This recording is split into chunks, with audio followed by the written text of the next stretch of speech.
আসসালামু আলাইকুম গাইস, অনেক ভাই ব্রাদাররা আছো, তোমরা বলো ড্রাইভারি নাকি অনেক সুন্দর একটা পেশা।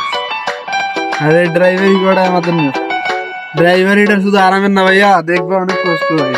এই যে মাহাজন বেটা তেলের জারকিন রাইখে চলে গেছে দলাবারের মাথায়, এটা এখন ঢালতে হইব। দেখেন কতগুলা তেল আছে, 35 লিটার, কত কষ্ট করে তুলতে হয়। তারপরে গাড়ির বন্যারে তুললা তেলটা কত সুন্দর করে ঢালতে হয়। আর আজকে আমার একটা অভিজ্ঞতায় আমার একটা নিয়ম দেখাবো তেল ঢালানোর। আপনার এই এই নিয়মটা, এই পদ্ধতিটা ইউজ করবা, অনেক সুন্দর তেল ঢালানোর পদ্ধতি। তাই এখানে আপনার দূরত্ব, জারকিনের দূরত্ব অনুযায়ী নিতে হবে আপনার একটা পাইপ। যেমন আমার এখানে কাছে আমি ছোট একটা পাইপ নিছি, দেখাবো। আর যে পাইপের দেখছো দুই সাইডের মধ্যে কাপড় দিছি, যেন গাড়িটার মধ্যে থাকে সারাদিন, যেন কোনো ধুলা না ঢুকে, এই জন্য কাপড়টা দিছি।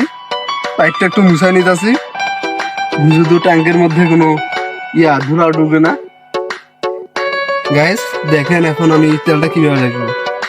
প্রথমে ঢুকাই দেবা পরিমাণ মতো যে ট্যাঙ্কে আছে ওর মধ্যে, তারপরে যেখানে তেল আছে এর মধ্যে তেলের গোড়া পর্যন্ত যতদূর যায়, গাইস দেখাই, এভাবে ঢুকাই দিবা। গাইস ঢুকাই দেওয়ার পর পদ্ধতিটা দেখাচ্ছি। তুমি বন্যার এসে দাঁড়াও, সুন্দর মতো দেখানো যাবে যে এইভাবে নিবা। বন্যারে দাঁড়াও, সামনের ওয়েট প্লেটে দাঁড়াও, যাও এটা দেখাই। এইভাবে ধরবা গাইস, এইভাবে ধইরা তেলটারে এইভাবে পাইপটা নিয়ে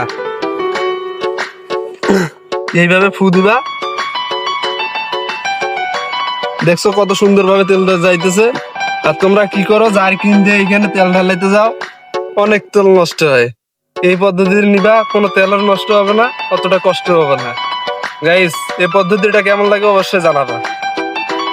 আর আমার জন্য অনেক অভিজ্ঞতা তোমাদের দিতে পারি। আমিও অত অভিজ্ঞ ড্রাইভার না, কারণ আমার গাড়ি চালানোর বয়স 3.5 বছর। অত নিজের জ্ঞানে অনেক পদ্ধতি শিখছি।